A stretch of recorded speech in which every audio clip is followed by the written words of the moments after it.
অসম্ভবটা যখন সম্ভব হয় সত্যি জীবনটা মনে হয় খুব সুন্দর, খুব অদ্ভুত। আর এই জায়গাটা যাওয়ার সময় পেয়েছিলাম, নিচে নামার সময়ও পেয়েছি। এয়ার কন্ডিশনের থেকেও বেশি ঠান্ডা ছিল এইখানে। জানি না কেন একটা অসাধারণ একটা চমক ছিল আমার ফেসে। সারা রাত সারাদিন ঘুম নেই, ট্র্যাকিং, ট্রাভেল, মানে অসম্ভব একটা সুন্দর। আর সবথেকে বড় কথা, আমি যে ভিডিও দেখে যেভাবে নোট করে আমি গিয়েছিলাম এই দুর্গম রাস্তায়, কেউ দেখায়নি যে এইভাবে চড়াই করতে হবে, এইভাবে নামতে হবে। চড়াই রাস্তাতে উঠে যাওয়ার থেকে বেশি কষ্টকর নিচে নামাটা। আর সাথে আমি কি জুতো পরে আছি সবাই দেখতেই পাচ্ছ। তো সুতরাং এই জুতো পরে দুর্ঘটনা হবেই। আমি 2বার থেকে 3বার এই জুতো পরে গেছি। তো আমার সাথে ছিলেন যে দাদা, সেই দাদা প্রচণ্ড হাসি মজা করছিলাম আমরা নিজেদের মধ্যেই, কারণ যেভাবে আমি পড়েছি উনি সত্যি হেসে ফেলেছেন। পা মুচকে একদম যাতা অবস্থা, তারপরেও আমি ট্রেকিং কমপ্লিট করেছি। বাবাকে দেখে সেই আনন্দে খুশিতে, কষ্ট তো পেয়েছি, বাবাকে ছেড়ে আসতে হচ্ছে, কিন্তু একটা আনন্দ ছিল যে আবার আসবো বাবার এখানে।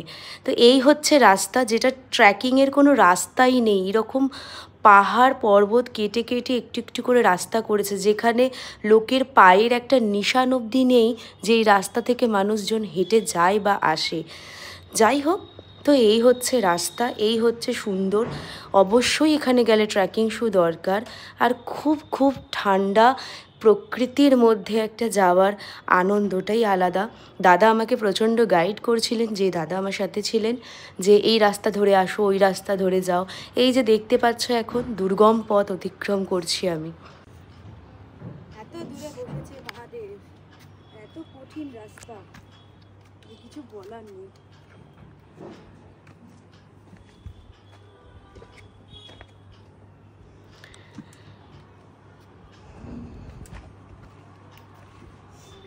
বাপরে বাপ, দুর্গম পথ অতিক্রম করেছি।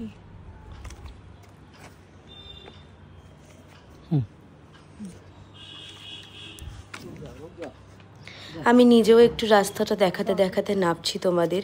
তো যারা যেতে চাও হরিশ্চন্দ্রগড়ে কেদারেশ্বর মহাদেবের কাছে, অতি অবশ্যই মেন্টালি প্রিপেয়ার হবে। রাস্তায় কোনো জল পাবে না, খাবার দাবার পাবে না, লোকজন নেই বললেই চলে।